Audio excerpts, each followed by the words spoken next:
Hello everyone, welcome back to my channel. I am coming to you guys today from my messy desk with my cold coffee to do a couple of flip throughs of journals that are either complete or I'm saying are complete because we make our own rules, right?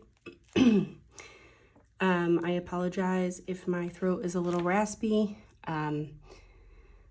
I live in the Midwest, and so the allergies, they're pretty hardcore right now. So really what today's video is, I'm going to flip through my abstract collage book, the first one I completed, as well as this magazine journal that I made with all these fun, funky little tabs, and talk to you guys about the art obviously that's in these books, but also talk to you about the two classes that I'm developing, and because I have a couple questions for you, and also just wanting to touch base. My kiddos have started pre-K. They're both officially at the same school, on the bus every day, super early, and they're both very excited, and it was really cool to see them head off to school together. So I'm hoping now that summer break is over, my content can be a little bit more consistent. That being said, I'm not a schedule person, as I have said previously, so we're just gonna play it by ear. This is a journal that I made. I showed it in my last video for a collage with me. It is just a scrap piece of like, it's not really cardboard. It was like a stiff piece of cardboard that came with a painting that I had won in a giveaway to keep it from getting bent and wrinkled. So I actually cut it down to the size that I like to work in. I don't really measure, I just kind of eyeball it. And filled it with a lot of fun papers that I enjoy, which is mainly like cardstock that was gifted to me, some vintage papers. I actually tea dyed some of the cardstock and crumpled it up to make it look all distressed, and I think that's pretty much it, because that's like the cardstock that was given to me, as well as the vintage papers. Those are what I have a huge plethora of. So when I make handmade books, that is what I use a lot of, just because I have so much of it. So if you guys have followed me on Instagram, you know that I've gotten really into the abstract collage. I earlier in the summer, obviously, I was working a lot with abstract painting. I'm still doing that here and there, but with a summer vacation, it wasn't really realistic for me to do a lot of painting with all the driving I had to do and everything. So working on cutting up fun little shapes in different types of paper, painted papers and found papers, and using them to get through some of my paper stash in this type of method has actually been very illuminating for me. I think I mentioned this in my last video, but I always felt like abstract collage was not my thing because it wasn't, I don't know, my inner critic, which I talk a lot about in my Substack essays, my inner critic was really loud about like what is real art and what is not real art and what I am qualified to make. And so this has really helped me to burst through some of those inaccurate, unhelpful comments that happen inside my brain that keep me from creating things. I also got some super fun hole punches, and I have a lot of security envelopes, and I got some magazines from people. So it's been really fun to practice art in a more sustainable fashion and things that I always seem to have a lot of and have no way to do anything with them. I also have been really obsessed with circles and just cutting out different shapes. There's a company, I think Instagram ads recommended them to me. They're called Art Life Practice, and they actually have a collage kit. And I never ordered it because I obviously already have a lot of supplies, but they have like a little information sheet or booklet that comes with it that talks about like drawing with paper, painting with paper. And it really helped me to think in a different way about like how I can use paper instead of drawing, or I guess like a more traditional art form. I do enjoy like collages where I use like the full images from magazines, found images, but I always get really nervous about copyright. And I just find it really liberating to work in abstract form because it doesn't follow any rules and it's a lot more intuitive, especially with composition, which I've been learning about.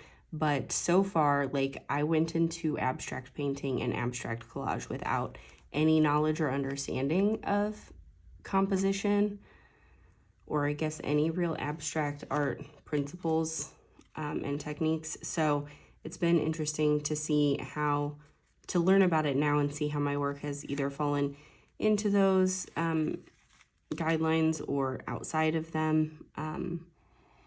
Regardless, I do everything intuitively. So, you know, as I work on pieces, I just step back from them. And if I like them, if they seem whole, if they seem like a single unit with all the pieces that are added, that is when it's just finished. I'd like to say there's a more technical process, but there's not. This is my favorite abstract collage that I've made in this book. 100% in this book.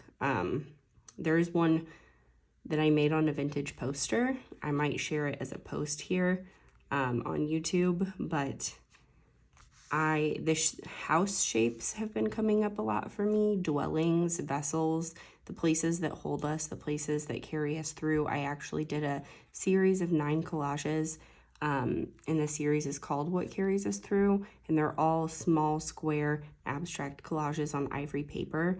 They're all available in my Etsy shop, and I had a lot of fun making them. They all came to me like very rapid paced, like boom, boom, boom, boom. It just seemed to like all of that seemed to flow through me. So sometimes I do a lot of just like ripping, tearing, and like negative space, like what's left over after I cut out certain shapes. And other times I do shapes that are very clear to see. These fun, funky paper colors here are from the Outlet PDX scrap packs. I will get the address for the URL for that and put it in the description below, so that if you guys are looking for some like fun colored paper, they include a lot of fun little paper goodies in there. And they do risograph printing, so the paper colors are really, really fun. It's part of why I bought it. Working with negative space here and just getting a feel for, like I said, cutting different shapes into paper. I did use some washi tape on some of the pages, but I really tried to keep it to either found papers or papers I painted myself.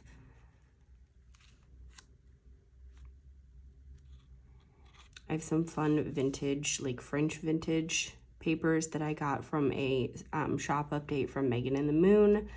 I will tag them below. I think I mention them in almost every single video on my channel because they have great supplies that you can get, and they also have great tutorials.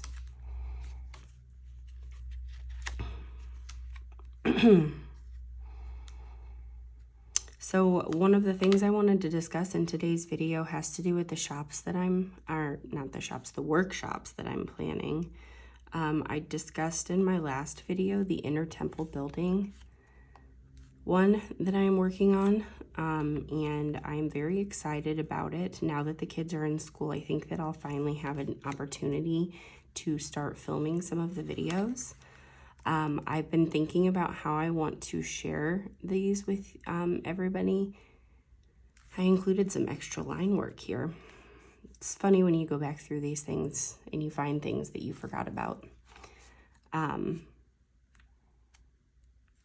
And I got a like a trial membership with Teachable, and I can't decide if it is worth it for me to host my classes on Teachable, or if it's just easier to do like an email, like you sign up in my Etsy shop and then I send you like a series of unlisted YouTube videos that you would have access to for life through my YouTube channel, just because I don't want to pay, especially because I'm trying to make workshops and then price them at a very accessible cost.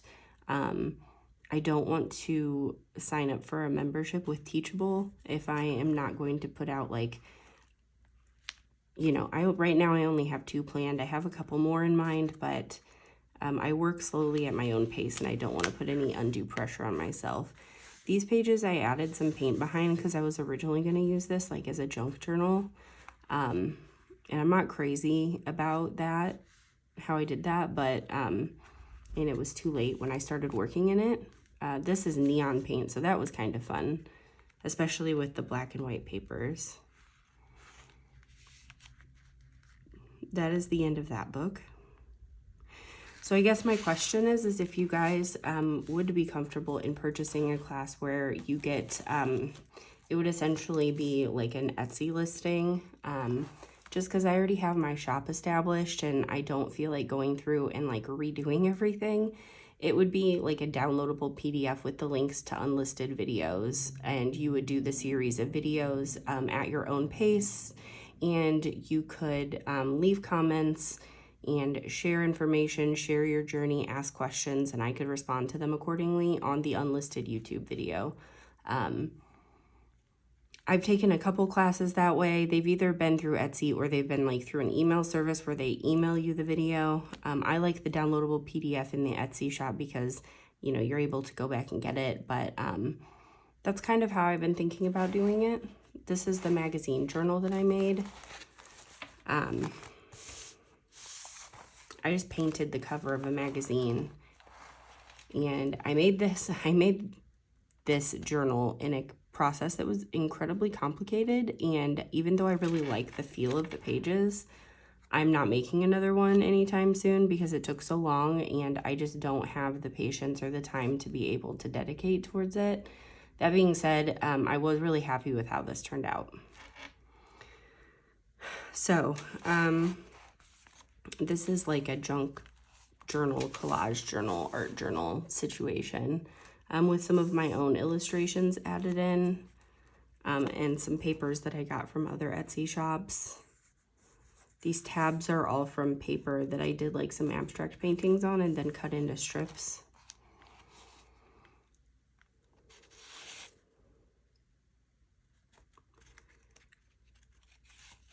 So, yeah, let me know what you think about getting like a small workshop class via Etsy with the videos all hosted here on YouTube.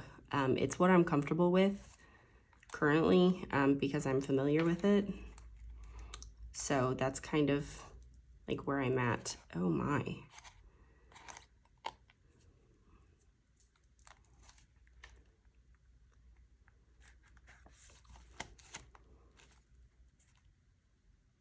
I guess the other thing that I wanted to share is, well,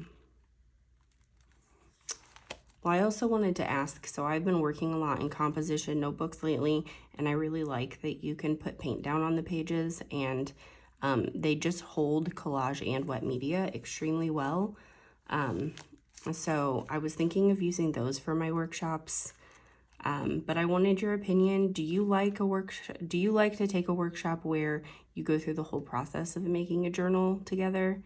I've definitely learned some good techniques that way, but I find that I don't always have the time to dedicate to that when it comes to a certain workshop, and so then I end up putting it off because I can't make the journal. And I also just feel like, I don't know, it's just not I'm not really in the mode for making a lot of books right now. So let me know in the comments what you think of that as well, because I'm thinking it would just be, you can either make it would be your discretion what you use. I'll be using a composition notebook, and you could use whatever.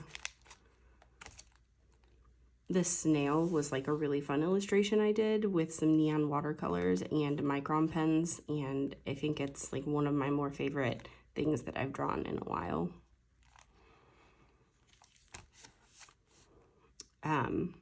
So the two workshops, obviously I told you about building your inner temple. The other one is making art with your inner child. It is, there is like a guided meditation that goes along with it in the beginning to introduce you to your inner child, if you feel called to participate in that. And then it's just connecting to a version of yourself, that version of yourself, and making a book kind of like dedicated to you, dedicated to that. And it's something that you can go back and add to. It's something that is great. I know I'm a millennial, and millennials love nostalgia.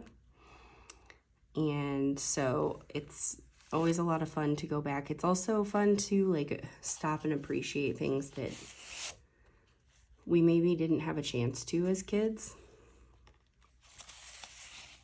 This is like a fun little monster that I made, face that I made out of watercolor, like a watercolor paper I did. And then I just used Caran d'Ache crayons over it and came up with like a weird shape. And I think the fact that the second workshop is an inner child workshop has to do with the fact that I want to use composition notebooks, because I've mentioned previously that I was a huge fan of Harriet the Spy, and that's kind of the mode that puts me in. And so it is a good way for me to connect to my inner child. Any other 90s kids probably have similar feelings.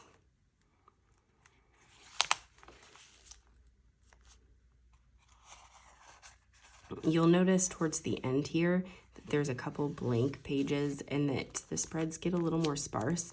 It's because I made the signature too big, and because of that, it got incredibly difficult to work in, and I didn't enjoy working in it. So that's why I'm just calling it done. I also had some larger illustrations that I wanted to use, so I used them as like full page spreads, because like I wanted to save them and put them in a special place, but they're really too big to use in a lot of other journals that I have.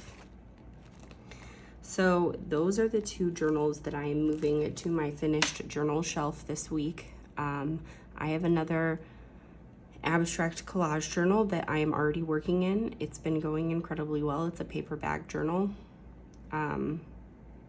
I'm already halfway through it, so you guys will probably get a video on that soon. But I mainly wanted to talk to you guys about my classes. So let me know in the comments what you think of all the things I shared with you. If you have any thoughts or preferences, let me know. And I hope that you guys enjoyed this, and I hope you have a fabulous week. Go make some art. Okay, bye.